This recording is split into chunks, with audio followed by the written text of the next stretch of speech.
Hey, what's going on, ladies and gentlemen? I'm Tiana here, and I am back from the Maxi Toys, and welcome back to more Let's Play of Mario Party DS from the Nintendo DS. So last Sunday that we managed to tackle through the Toad's Music Room, and I managed to claim myself the second victory of the Mario Party DS boards. And today for this episode, or in this case for today, is Sunday the 13th of November. So this means we're about to be tackling through DK's Stone Statue, the third board in the game. And as you expected, just like how it does in Mario Party 8, DK's Treetop Temple, and especially noticeable in Mario Party 1, DK's Jungle Adventure, that this is usually a DK's board.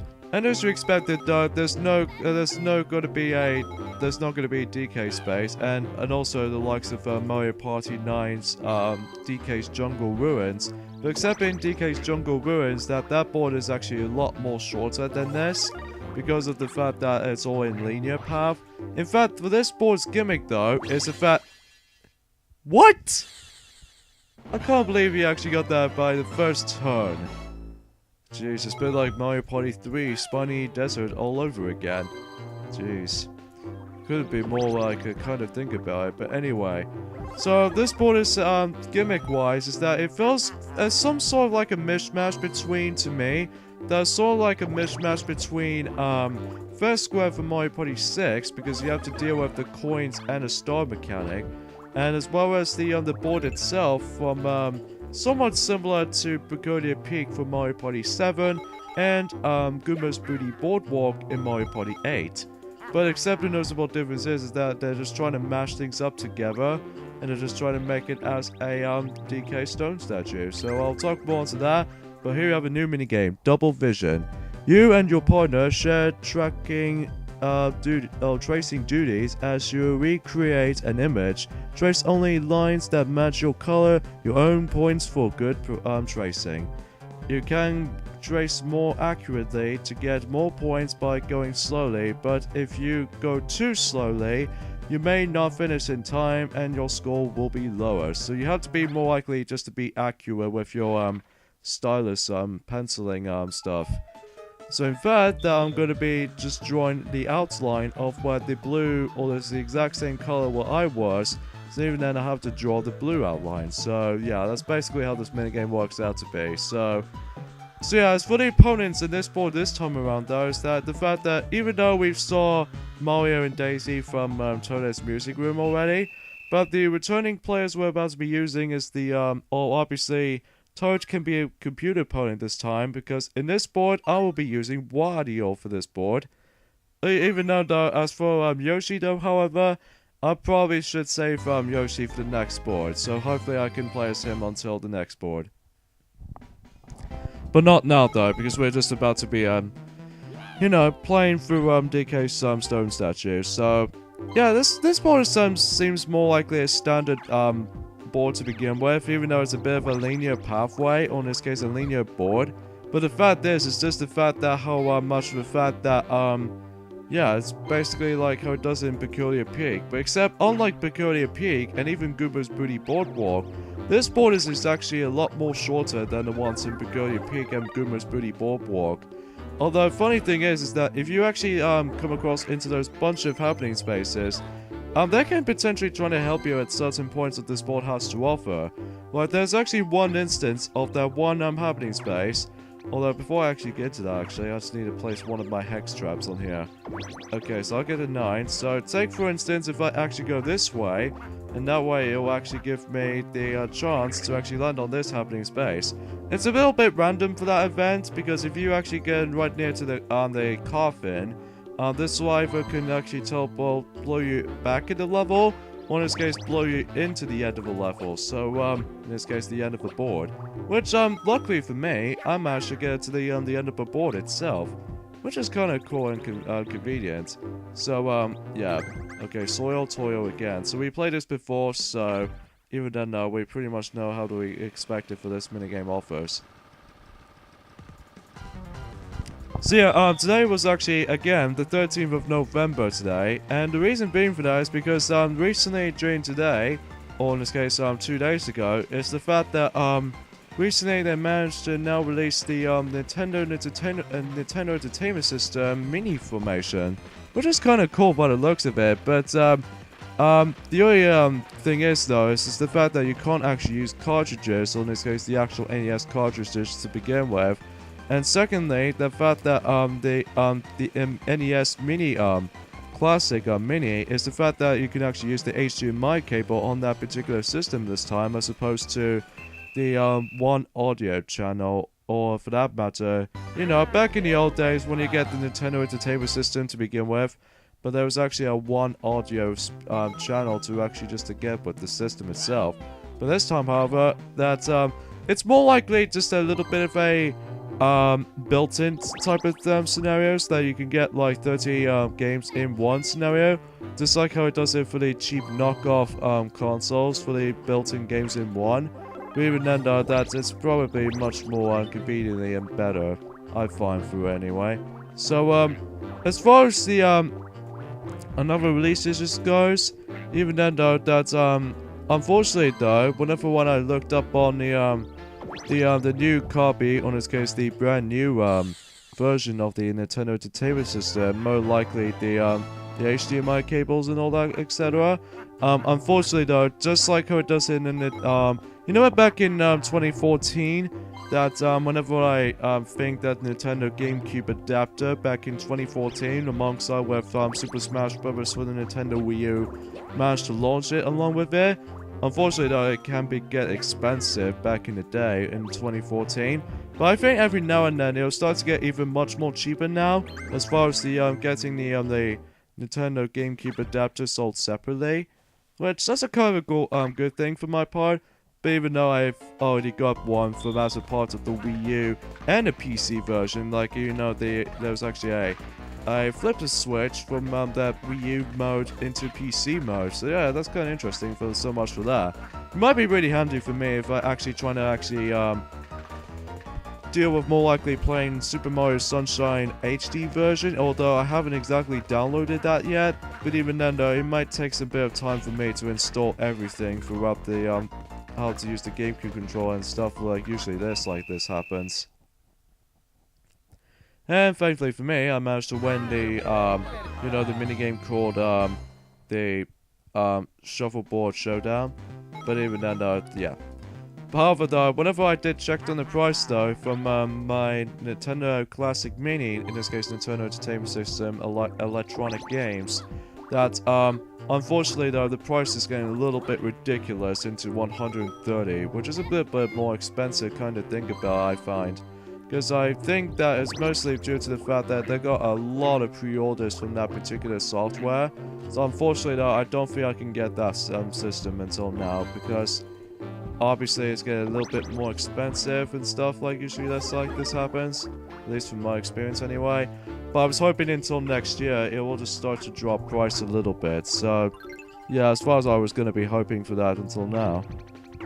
Secondly, it's the fact that next Friday, or in this case next 5 days, there's gonna be a next lineup of the LEGO Dimensions. Most likely everyone's favorite Blue Blur will actually come into the LEGO Dimensions. If you guys who probably already know, is the fact that Sonic the Hedgehog will actually be released on LEGO Dimensions until next Friday. In this case, the Friday the 18th of November. Which just kind of reminds me of something almost related to, oh, we have a new minigame, Boo Tag. Okay. Keep the boos off your back, tag a rival to lose your boo. After time runs out, whoever has spent the least amount of the time with the boos is the winner. If you have a boo on your back, chase players until you tag someone to transfer your boost. So, this minigame can be a little bit tricky sometimes, I find, because sometimes though, when you're trying to start your minigame up, for some reason that boo's still trying to go after me. Like, right there. That was actually really cheap. But anyway, as far as this minigame is concerned, it's not too bad. But the only thing you might actually get hung on with is the fact that these treasures will get in your way. Well, I think that's my only gripe with this. So, even though it's not that too terrible, mind you, but it's just the fact that Although this minigame kind of reminds me of something related to Mario and Sonic at the London 2012 London Party games. Like, it's almost very similar, but except the fact is that, oh yes, I managed to claim myself an ultimate victory by, I was won by under 20 milliseconds. Yeah, I'm quite pleased about it, actually. So, yeah, you get the idea. And I'm presuming there's not much else I can actually say about it, although besides the point though, that recently I've managed to watch myself some bunch of new stuff coming to Nintendo 3DS, most likely Super Mario Maker for Nintendo 3DS. Mainly it just shows the trailer of it, which it does show off how the game or the version of Super Mario Maker handles. But even then though, it's pretty much usually expected for the Super Mario Maker game on Nintendo 3DS has to offer. Sadly, no amiibo functionality, and sure enough, no mystery mushrooms included. So yeah, it's a bit of a shame for me. Here's the thing, because Super Mario Maker for Nintendo Wii U was actually really unique, because you can actually just create your own levels into the 2D Mario things. And yeah, that's pretty interesting, and what makes it more interesting for I find, is the fact that you can actually scan one of your amiibos to actually unlock some of the mystery mushroom costumes, which I found is kind of unique and interesting at the same time. But again, that's just my own preference here for actually just decide that. I don't know why though, but how they're not actually trying to make the amiibo functionality in the 3DS version this time. Although strangely enough though, is the fact that I managed to realize, oh yeah, we got Cube Crushers again. So even then we played this before. So yeah, what makes it I found is a little bit weird though, is the fact that I've managed to find out that I realized that, well, I can't exactly how do I describe it properly, I have to say, but even then though, that is mainly due to the limitations of the amiibo lacking its functionality.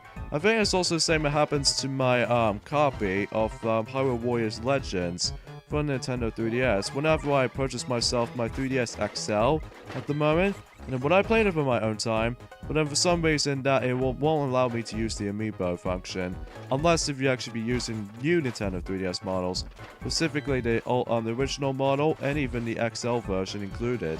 So yeah, that's how this usually can actually just to put up with there. Anyway, new record! I'd love to actually just to pause for that. But anyway though.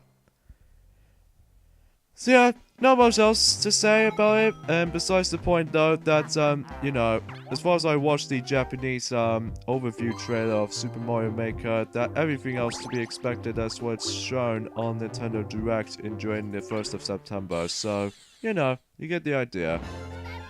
So now Daisy purchased herself a whole bunch of stars now, because even then though, thanks to, she actually got a lot of coins, thanks to the Beehive minigame she actually obtained from. And even then though, what that makes the premise of that minigame is the fact that you can only use your stylus in order to interact with that minigame. Which the fact is that if you actually constantly tapping the bees on the bottom screen, then you should be able to get some coins. So yeah, I thought it was worth mentioning. Another happening space where you can probably already notice by now is the fact that if you actually land on that happening space right there, you manage to get squished by the random barrel, which if you get squished by a barrel, however, you'll be instantly lose 10 coins. So that's a little bit annoying though, but even then though, there's not much else to discuss. Okay, so another 4-player minigame, we have ourselves Rift Road. Okay, a new minigame. Race to the finish with your rubber raft. Jump the ramps to get a short burst of speed. Running into an obstacle or a racer will make you bounce around, and it'll take time to regain your momentum. Steer carefully, so you're gonna essentially just have to hold down the A button to accelerate and press the D-pad or even the analog stick if you actually be playing this on the Wii U's Virtual Console version, so you probably get the idea. I actually kind of like this minigame. This minigame is actually a lot of fun. Especially how some every racing games, in this case the racing minigames, specifically this game and Mario Party Island Tour, that even then though in Mario Party Island Tour it has a whole bunch of racing games, or in this case racing minigames. Like simple just actually getting starts and then you have to make your way to the finish line. But even then, though, I think it's mostly due to the fact that in the actual boards themselves in Mario Party Island Tour, even though it's kind of like a linear pathway, just like how it does it in linear boards, just like how it does in Mario Party 9, and even Mario Party 10.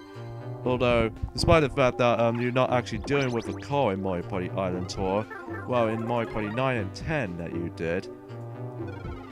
But anyway, though, as far as memory goes, now I think I might still try to anticipate to actually get myself Super Mario Maker for the 3DS because I want to complete the entire 3DS game collection. Well, not all of them, mind you, because there are some 3DS games that I'm not too thrilled about. Like, even though I still got myself a Pac-Man Party 3D, but despite the fact there's a pretty miserable excuse for making the worst port of Pac-Man Party itself. So yeah, you get the idea. Anyways, back into DK's stone statue. Sorry for the little tangents. Another happening space you might actually come across into is the fact that you know these little tightropes that you can saw on throughout the sport office.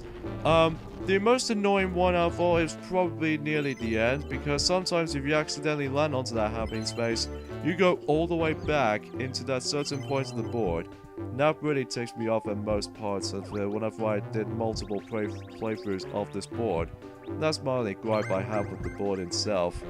And then another thing though is the fact that in another happening space, if the fact that there was actually yet another minigame which you're gonna have to once again use your stylus, and then you can actually just pull down one of the vines until you get yourself a freebie item. It kind of reminds me of something almost related to the mini mushroom minigame from Mario Party 4 and Shy Guys Jungle Jam. It's a bit kind of like that, but except that it's all in stylus rather than just to use, you know, the unlock stick and the A button, unlike it does it for Nintendo GameCube installment. So you get the other suggestions. And another thing I'm worth mentioning sawing throughout is the fact that recently that I'm pretty sure they actually released some of the new screenshots in Poochy and Yoshi's Woolly World for the 3DS. Although it doesn't seem to be more likely that bad of a screenshot, honestly, I'll have to say. Although the only time that it makes it much more different than the Wii U version is the fact that I don't know if that in the Yoshi's Woolly World, or in this case Poochy and Yoshi's Woolly Worlds, will actually have... Although if what I've heard is something, is that they actually revealed the box art of Poochy and Yoshi's Woolly World. If you probably look that up on Mario Wikipedia and what have you. And then basically what the main means is the fact that I'm hoping there's going to be an amiibo functionality of function in the 3DS version of Yoshi's Woolly World. So they might be still there. So I don't know if they're actually going to be scanning the exact same skins, although they might be adding some new skins and stuff, mainly Lucas, Roy, and Ryu, and even from the other characters as well in the future. Although I don't know about it just yet though, I'll have to find out until then. But for now, we're going to be doing Cucumber Jacks again, so even then that we can actually just cut the entire cucumber into slices, into circles. I don't know if there's any possibility that you can actually cut the peppers or something like that. I don't really think so.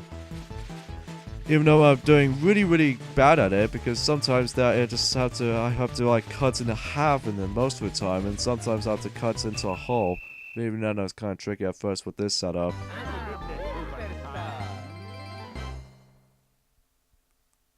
Alright then, so even though that I've still only got 100 coins for the route, even though I did lost 10 from the previous turn, but thanks to that rolling barrel that caused me off guard, that way it actually just to take my 10 coins away. So I think there were essentially 2 sections of that barrel section, because there were some other times though you might ended up just constantly land on that space due to the fact that you know how it looks like. So anywho, so 2 where Toad is gonna give me, or maybe he's gonna give Mario some coins.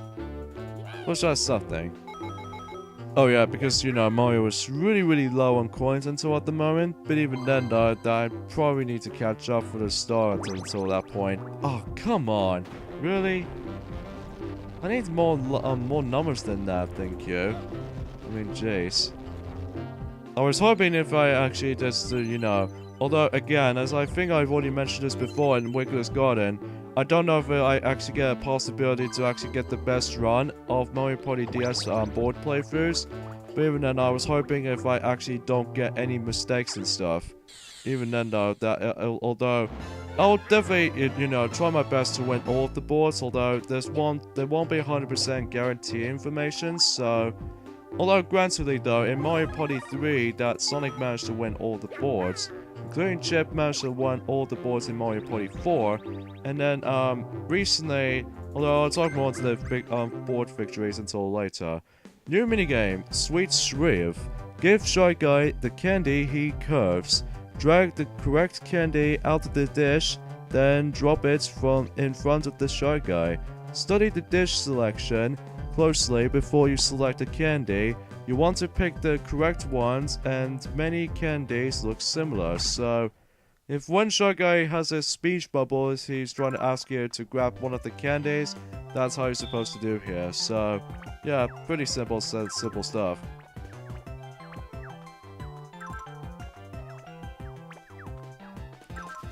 I don't know if you noticed already from why I'm getting really quiet at the moment, is because I'm just really tired at that one point or another, because even then though, because I've just been doing a lot of work lately, mainly due to the video schedules and stuff for our channel at this point, but even then though, we're still pretty dang well for nonetheless.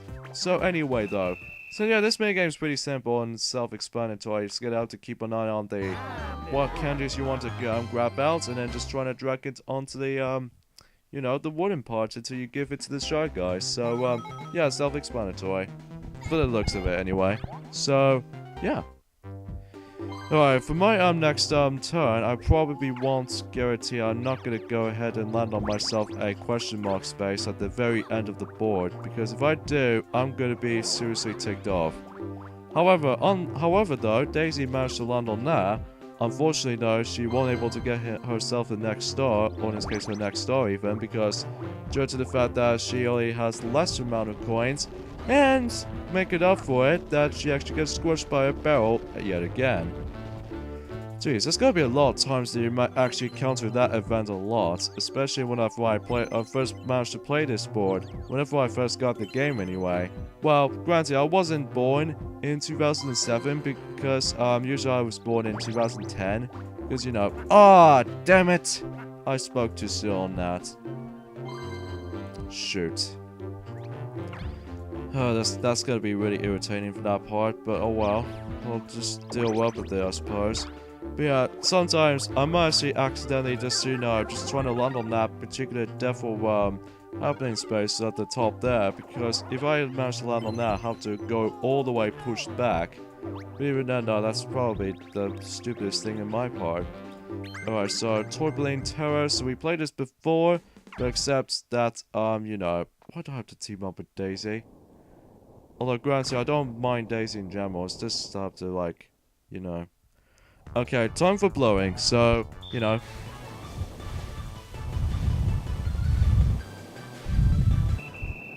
Okay, sorry for a little bit of a shockwave, or in this case a little bit of a microphone hearing stuff that you probably already noticed, because obviously this minigame has a lot of potential of microphone stuff. But anyway, so unfortunately I'm still not catching up to first place at the moment. At least I was hoping I will able to do it. But at least expecting if there's not going to be if there's a dual minigames involved for that dual spaces and stuff until when it gets to the last 5 turn event. I was hoping if I actually don't play a luck-based minigame or something. So at least I was hoping I won't be. Okay, so Daisy managed to land on herself her own trap space by 5 coins nonetheless, so that's okay for her. But what is Toad gonna get? For crying out loud. Jeez, Toad. Yeah, we've probably seen this little scene like dozens of times at this point, because even then, that sometimes computer opponents always seem to land on that exact same space. Which is kind of a little bit odd right there, but anyway. So now it's my turn already, so let's see how this goes, hey? Oh, shoot. Now that since Toad got squashed, now it's my turn to get squashed. And as a matter of fact though, DK wasn't actually interact with you in this board, because obviously the, as soon as you actually get to the halfway point of story mode, what happens is that there's actually a bosses in this game has to offer, because yes, this is actually the first ever Mario Party game to actually feature the boss battles. Or also actually just redo them during the future Mario Party games, mainly Mario Party 9, Mario Party Island Tour, Mario Party 10, and even recently Mario Party Star Rush.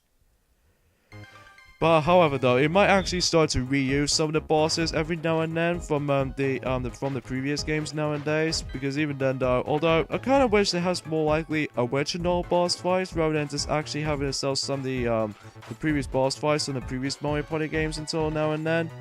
But even then though, I don't really seem to necessarily mind about that, I have to admit. But even then though, that's just how this is when it comes to the future parts of the some franchise has to offer. But anyway, enough about that.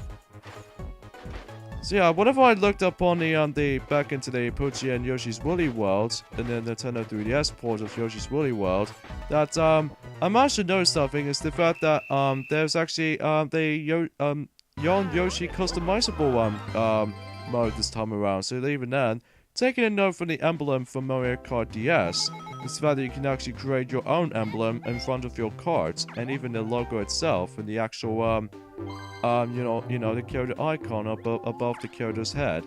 Think of like that, but except that you can actually create your own Yon Yoshi, which is pretty interesting to say the least. But apart from that though, it's pretty much exactly like the Wii U version, minus whether you can actually play as Poochy this time around.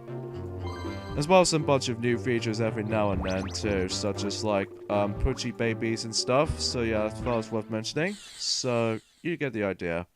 So unfortunately, I'm now decreased into 3rd place right now, so I desperately need to catch up with that one particular position. At least I'm hoping I will be able to like to be. So anywho, another thing that's worth mentioning though, is the fact that recently I found out there's going to be another sort of information on Kingdom Hearts HD 1.5 and 2.5 remakes on the PlayStation 4. Just like 2.8's Final Chapter Prologue, the one game on that particular compilation, Kingdom Hearts HD Dream Drop Distance, that this is actually the first time around that the Kingdom Hearts game can actually run on 60 frames per second. I'm pretty sure they might actually give me the hint that it might actually run 60 frames per second in every single Kingdom Hearts game, assuming if there's actually a next compilation Kingdom Hearts game coming out to the PlayStation 4. At least I was hoping for anyway. But anyway though, memory mash. Hopefully we're not going to lose this minigame again.